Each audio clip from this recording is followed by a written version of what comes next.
Fala, meu cotista, beleza? Sejam bem-vindos a mais um vídeo do canal Fim da Questão. Ivan aqui falando. E bora bater um papo sobre o TEP11, fundo de lajes da Telos. Então, eu acabei de gravar o RZTR e eu até avisei, né? Desculpa, pessoal, acabou passando batido o relatório do TEP11. Eu acabei me passando aqui, acabei esquecendo de gravar ele, tanto ele quanto o RZTR. Então hoje mesmo já saiu os dois vídeos para vocês, né? O RZTR já saiu mais cedo, agora tá saindo o TEP, já para deixar tudo em ordem. E amanhã eu volto a gravar normal. E pessoal, eu tô tentando manter sempre os mesmos horários, né? O mesmo padrão, pelo menos 2 vídeos por dia, tá? Um 10h30 da manhã e outro 6h30 da noite. Então, sempre esses dois horários, se tiver relatório, se tiver fato relevante, vai ter vídeo gravado no canal, viu? Então, bora dar uma olhadinha aqui o que rolou no TEP11, né? Aqui a gente vê cota patrimonial 97,38, cota mercado fechou quarta-feira a 78,70. Tem um PL aí de 411 milhões, né? São quase 30 mil cotistas. Não tem vacância física nenhuma. E aqui mais algumas informações do fundo, né? Fundo antigo aí de 2019, tem sua taxa de administração, né? Deixa eu aumentar isso aqui. Pronto. E a gente vê aqui uma partezinha que ele traz de momento do fundo, né? Então, nesse mês, a gestão fecha o semestre com a maior distribuição do ano de 2025, né? Que foi 1,10 que ele pagou aí, né? Aí ele fala aqui para o segundo semestre, a distribuição já incorpora os efeitos da venda da loja do edifício Torre Sul. E aqui ele traz algumas atualizações do portfólio, né? Então lá no Passarelli foi reiniciada a recertificação LEED. O diagnóstico preliminar indicou que o nível Gold será mantido. Aí lá na Torre Sul, implementação do sistema de acesso facial nas catracas está previsto para ser concluído até final de agosto. A regulamentação do heliponto foi aprovada. No Fujitsu, foram executadas diversas melhorias no edifício, incluindo pintura, gradil, construção de copa para os funcionários, reforma da área de administração, troca do forro de elevador e elevadores, revitalização do painel verde com a irrigação estrutural, de estrutura, né? Que é essas fotos aqui que ele está colocando, né? Como que era e como que ficou agora. Aí aqui ele fala que os próximos passos incluem a pintura da casa de bombas e dos bancos, além da implementação do sistema de controle facial de acesso. Isso aqui acaba que valoriza o imóvel, né? A estratégia dele é isso, ele pega um imóvel ali que precisa fazer algumas melhorias, fazer um carinho, ele mesmo vai lá, faz tudo isso e aí acaba destravando o valor, né? Em julho, está prevista a conclusão da contratação da empresa responsável pelo retrofit do lobby térreo, modernização do hall, dos elevadores e reforma completa do banheiro térreo. Aí no FL 1355, sistema de ar-condicionado do lobby já foi finalizado, bem como a reforma da área externa térrea. O fundo está em conversa com o escritório de arquitetura para avaliar possíveis projetos de expansão da área comum do imóvel. E no GPA, reforço estrutural segue em andamento pelo inquilino e ele vai observando isso, né? Então aqui a gente viu a parte dos dividendos, né? Vai ver, na verdade. Então ele pagou aí 1,10 por cota nesse mês, né? Dá um dividendo anualizado de 16,79. E aqui temos a projeção de distribuição, né? Então isso aqui foi o que ele pagou. Agora, a partir do mês que vem, vai pagar aí 74 centavos. Vai pagar esse valor aí durante 7 meses, né? A banda inferior é 72 e a superior 76 centavos. E aí quando chegar em fevereiro, ele vai pagar porrada aí, né? 1,30 por cota, por conta da venda que ele fez aí durante 5 meses. Aqui a gente vê a DRE dele. Então aqui em junho, né? Quanto que foi o resultado do fundo? 74 centavos. Pagou aí 1,10, né? Teve que utilizar valores aí para reserva, que antes era de 91 centavos, caiu um pouquinho, foi para 55 centavos, ainda tem uma boa reserva aí, né? Carteira do fundo, a gente vê como que tá aqui, então ainda ele tem algumas parcelas a receber, também tem parcelas a pagar. Fluxo de caixa projetado. Então a gente vê que ele tem caixa aí até agosto de 27, né? Inclusive aqui ele traz um destaquezinho para isso. As projeções indicam que o fundo tem capacidade financeira para honrar integralmente os compromissos até agosto de 27, sem a necessidade de novas emissões de cotas ou desinvestimentos de ativos. A gestão segue avaliando a realização de uma nova emissão visando a expansão patrimonial, possibilitando a captação de recursos em um momento mais oportuno. É assim, cara, no ano passado, esse fundo teve um momento que ele pagou muito.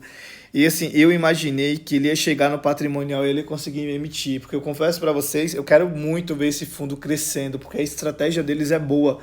Eles já se provaram na estratégia. E assim, toda vez chega muito perto e ele não consegue emitir, não consegue. Então, de novo, ele vai pagar essas porradas aí de dividendos no começo do ano que vem. Tomara que nossa situação esteja um pouco melhor, tomara que essa cota pegue um ágio e tomara que eles consigam emitir, porque assim, tá precisando, sabe? Tá precisando. O fundo tá redondinho, não tem nenhum BO. O único problema que ficou aqui, na verdade, não é nem dele, é requisitos do que rolou no TRBL, né? Que recaiu um pouco sobre os pontos da Telos e da Rio Bravo. Mas assim, aqui no fundo mesmo não tem nenhum problema, zero problema. Eles vêm fazendo um trabalho muito bem feito, né? Então eu gostaria muito de ver esse fundo crescendo. Tem alguns fundos que assim, tá fazendo um belíssimo trabalho e eu queria muito ver esse fundo crescendo, sabe? Seguindo aqui. Aí ele fala ainda que adicionalmente, né? Parte dos ativos do portfólio já se encontra em estágio de maturação, o que pode viabilizar investimentos estratégicos e geração de caixa para o fundo. Então, assim, como eu falei, né? Eles acabam pegando um imóvel ali que precisa de um carinho, precisa fazer um retrofit, precisa dar uma melhorada. Eles vão lá, vão fazendo isso durante um certo período, vamos supor 2, 3 anos. Vão fazer exatamente o que a gente viu ali em cima nas atualizações, né? Mudança do rol, expansão, pede certificação, vai fazendo várias melhorias assim. Isso aí acaba destravando o valor. Então, digamos que o imóvel que ele compra por 80 milhões, ele vai fazendo essas coisas, vai investindo ali, ele investe 20 milhões, deu um custo total de 100, mas aí quando ele vai vender esse prédio, ele vende a 150, 160. Então, assim, ele destrava muito valor, né? Muito lucro. E essa é uma estratégia dele. E esses prédios que ele está hoje em dia já estão nessa fase de maturação, né? Então, assim, eu não duvidaria nada vir alguma venda, não por agora, né? Mas em algum momento vir alguma venda e esses 74 centavos de projeção para eles pagarem durante 7 meses acabar até aumentando, sabe?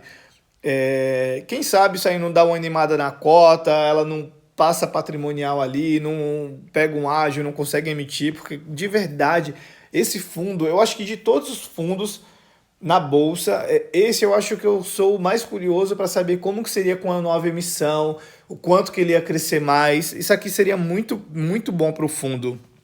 Seguindo aqui, de ver os imóveis dele, né? Então, vacância física, zero. Em Lages hoje, vacância física zero é só ele e o Fatiene mesmo. Que eu me lembro de cabeça só os dois. Porque o restante tudo tem vacância. O JSRE tá quase zerando a vacância dele, mas ainda tem um pouquinho ali. O PVBI tá com vacância que explodiu, né? Tem o da Rio Bravo também que tem vacância. Então, assim, é louvável isso aqui para fundo de laje, né? Não ter vacância nenhuma. Seguindo aqui, na parte do portfólio, né? Indicadores operacionais, a gente vê aqui índice de reajuste dos contratos, grande maioria aí por IPCA, vencimento dos contratos, então só lá para 2027 que tem uma parcela até alta, né? Vai 2026 também 15%, mês de reajuste, a gente passou junho, né?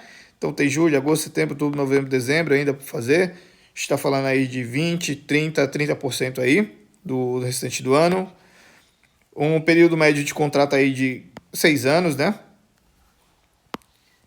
Evolução da vacância física e financeira. Então a gente vê aqui vacância física, zero vacância física desde outubro de 23. Então assim, isso aqui é louvável. Isso aqui não é qualquer fundo que consegue, né? Receita potencial. Então a gente vê a receita potencial aqui, né? Não tem nada de carência. Não tem nada de vacância, então não se perde nenhum valor aqui. Carência ainda tem um pouquinho, mas bem pouco, né? Antecipação de aluguel, receita de locação, passivo financeiro contratado aqui. Tem duas dívidas, né? Dois CRIs, do Fujitsu e do Pão de Açúcar. IPCA mais 6, IPCA mais 8,17. Amortização do Fujitsu começa em julho de 26 e do Pão de Açúcar em janeiro de 27, né? Que a gente vê a evolução da alavancagem dele. Então, no terceiro trimestre de 2024 estava bem baixa e aí saltou para 23%, né? Cronograma de amortização, a gente vê que ela só começa lá em 26, que é com Fujitsu, né? E aí a partir de 27 tem os dois. E aí vai aumentando, vai aumentando. Negociações das cotas do fundo, né? Volume médio diário negociado de 420 milhões, né? Bem baixa a vacância dele. A vacância não, a liquidez dele, né? Assim, comparada a fundos que a gente vê aí 7 milhões, 6 milhões, ele é bem baixa, né? Mas 400 mil, para quem é investidor pequeno, né? Assim, isso aqui é muito tranquilo. Número de cotistas, ele tá bem estagnado, né? Do ano passado para esse ano, então entre 28 e 29 mil cotistas. A rentabilidade dele não é muito boa aqui, né? Comparado a IFIX, CDI e Bovespa. E aqui tem uma linha do tempo dele, né? Em setembro de 2019, fizeram o IPO, né? Aí eles adquiriram o São Luís, o Passarelli, o Torre Sul. Aí em dezembro, esse Timbaúba. Enfim, tem toda aqui uma linha do tempo deles. Aqui ele fala um pouquinho da gestão. E é isso, pessoal. Não tem muito mais o que falar aqui de TEP, não. Mais um mês aí. Zero problemas mesmo. A única coisa que fica aqui é agora vai diminuir os rendimentos, né? Então provavelmente a cota vai dar uma boa caída. Mas assim, para o começo do ano que vem, tem uma ótima projeção aí, né? Então quem aproveitar vai ter um retorno aí de 1,5% ao mês, que é muita coisa para laje, né? Para tijolo como um todo. Mas é isso, pessoal. Então, mais uma vez, muito obrigado aí, viu? Pela audiência. Desculpa o atraso de novo. Se ficou qualquer dúvida, pode deixar aqui nos comentários, tá? Se gostou, deixa o like, se inscreve no canal, ativa o sininho para não perder nada, compartilha com os amigos e segue lá no Instagram também, @o Fio da Questão. E é isso, galera. Valeu, abraço!